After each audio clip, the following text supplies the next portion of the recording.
Hello, Abraham. I've heard you say on several tapes, we don't live in an assertive world. We can bring everything to us by our thoughts. There is no assertion. How can I balance wanting to draw everything into my life without having to go into the doing or the being of whatever it is I do? I want to go create $1 million, but I don't want to go to work for it. Well, your statement is really telling and really important, because what you're saying is, I want $1 million, and I believe that there are ways to get $1 million that I don't want to do.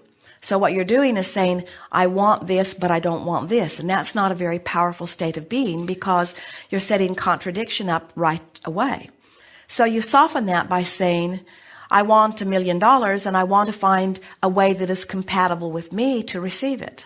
Okay. Now there's less resistance in that. You say, I want $1 million, and I know that there are a lot of people who have $1 million who got it in a way that would not be uncomfortable to me. But when you say, I want $1 million, but there's no one I'm going to inherit it from, or I want $1 million, but nobody that I know is going to die and leave it to me. In other words, you've got to stop the contradiction. When you talk about what you want and why you want it, there's usually less resistance within you than when you talk about what you want and how you're going to get it.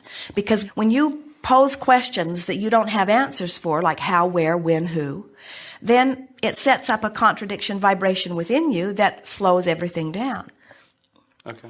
Statements such as, there must surely be many people on this planet today who have $1 million and in excess of it, who at one time were standing right where I am, just wanting it and having no idea how it was going to come. Feel how resistance-free that statement is.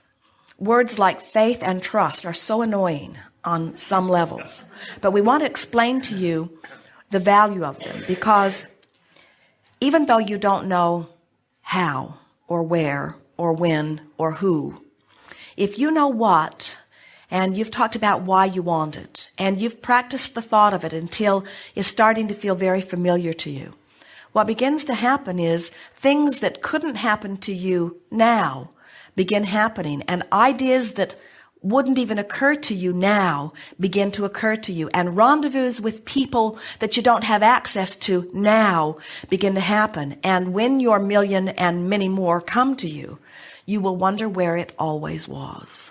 It seems like the resistance is so subtle. It's like it's somewhere in the background of the drama you don't even recognize. We wouldn't call it subtle. Well, maybe that's a good word for it, but we would use a more blunt word. And that is, I've practiced contradictory thoughts so long that they feel natural. Okay. And so when you start imagining having $1 million, and we're going to play here with you for just a little bit, but when you start imagining what that means, and we don't want you to just get $1 million and stop. You're going to want $1 million always at your disposal. You're going to want to spend that and have another on its heels, because we promise you, once you get used to millions of dollars moving through your experience, $1 million won't last you very long. Because you begin to live in a way and your property taxes go way up. You see. So what is it that we are wanting you to trust in? The fact that you can be or do or have anything. How is it that we want you to approach it? Slowly and gently. We want you to be happy with where you are. You have to make peace with where you are. So you can't say, oh, my life is miserable and I have to do all of these things I don't want to do. And boy, if I had $1 million, then I wouldn't do any of these things. Because can you feel how jumbled the energy is? What you're saying is, universe, I'm miserable and unhappy where I stand. Please give me something that will make it better. And the universe says, sorry, we can only give you more things that will make you miserable, because that's the vibe you're offering. And you say, well, how do I offer something other? I want to be over there and I'm over here. And we say, well, talk about what's over there. And most people have a very difficult time talking about what's over there, because they've been talking so long and hard with such detail about what's over here that that's what's active in their vibration. And that's why we're talking about these emotional journeys. You got to talk yourself into a different vibe, and then different things will come to you. I was wondering if I was creating too big, if I was trying to make something too big, and the gap between what I wanted and where I am was was too big, and that was causing some of the grief. Well, surely $1 million is not too big from where you stand. That's just not too big. It actually wasn't even $1 million. It's $150,000. The million was just something I made up. Esther was listening to Donald Trump, and she was listening to the words that he chose. And he uses words like, oh, it's a juggernaut. Oh, it's a sure success. Oh, it's the most sensational building that's ever been built. We're building the most beautiful building in Chicago that has ever been built. Oh, this is magnificent. Oh, yes, that person's a friend of mine. And as she listened, she began to realize that he's figured it out. Now, he annoys most of the world. But you know what? He doesn't care. Mm-hmm. He has developed a relationship between what he wants and where he is. Even when what he wanted and where he was were not in the same place, you would not know it to hear him. In other words, he continued to tell the story the way he wanted it to be. And so the universe continues to yield to him. Now, there are all kinds of people that say, oh, he's a braggart. Oh, of course he can talk like that. He's a billionaire. And we say, he wasn't always. He was talking like that, and then he became that, you see. And so you don't have to follow his lifestyle or his personality, but you do have to follow the success principles that he's found. You got to talk about what you want. You got to tell it like you want it to be. You can't face reality and have reality change in any way. You've got to face the parts of reality that you love and fill in the gaps with things that you get from your imagination or from your expectation. And before you know it, you see, so here you are, and you've got a lot of good things in your life which you accentuate and talk about and appreciate and make lists of. So you make lists of positive aspects, and you get on rampages of appreciation, and you look for good wherever you see it, and you feel good as much as you can. And then you have goals that you don't know how you're going to achieve. So then you fill those in with imagination and visualization and pretending. And then as you start doing that, you'll have a dream about it that makes it feel more real. Or you'll meet somebody that's really living that way. Or you'll turn on the television and somebody will be talking just like you've been imagining. Or you'll pick up a book, or you'll hear another interview. In other words, the universe will help you to rendezvous with whatever the vibration is that you've finally achieved. And little by little, you just work yourself in to where you've filled in the gaps that you're not now living with your vibration as you've used your imagination. The universe does not know the difference between someone who has $1 million and someone who just feels like they have $1 million. And when you feel like you have it, your vibration is such that law of attraction must line you up with things like that. And that's true whether you're talking about relationships, whether you're talking about building of empires, whether you're talking about attracting people to help you in your business. It doesn't matter what it is.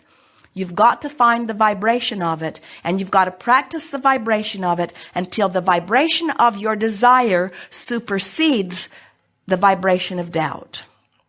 And when the vibration of your desire supersedes your vibration of doubt, bam, it happens. And then you say, where have you been?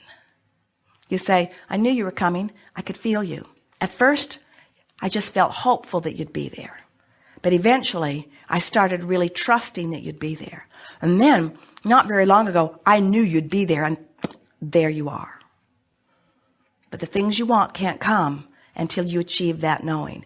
And that knowing doesn't come easily because you've been practicing not knowing. You're often not willing to admit how you feel because you're worried about what somebody else might say about how you feel. So you really have to get to the place where you don't talk so much to people who don't understand. And you talk to those who do understand, or you just keep your own counsel.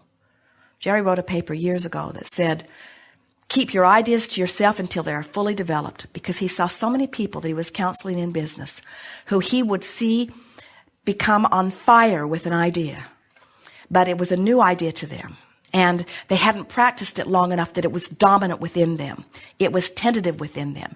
And he knew that it could go either way, and then they'd go home and they'd talk to somebody about their new idea before it was really shored up within them. And that person and their doubt and their negative commentary would activate that old vibration within this person. And then it was all over because the seed had not been allowed to germinate and get enough of a foothold that it was strong on its own. There's no reason for you to experience anything less than what you want. And if you have the ability to imagine it, this universe has the ability to give it to you. Knowing it, knowing that you want it, asking for it, is step 1 and step 2, because you've asked and the universe is given. Now you just have to get out of the way. One more thing we want to say to you. We think that when you say you want it but you don't want to work for it, we think that's where your cross purpose is, because you don't like doing the things that you think you're going to have to do in order to get it, but you don't believe you can get it otherwise. So that's where the contradiction is. So what you're literally saying to the universe is, do this impossible thing. So what you have to do is find some way of making it not feel impossible. So do a little research. Notice how many people find that. Notice how many different ways there are for money to come. In other words, give yourself some reason to believe that it is possible for you to receive. Okay. Thank you very much. Yes, indeed.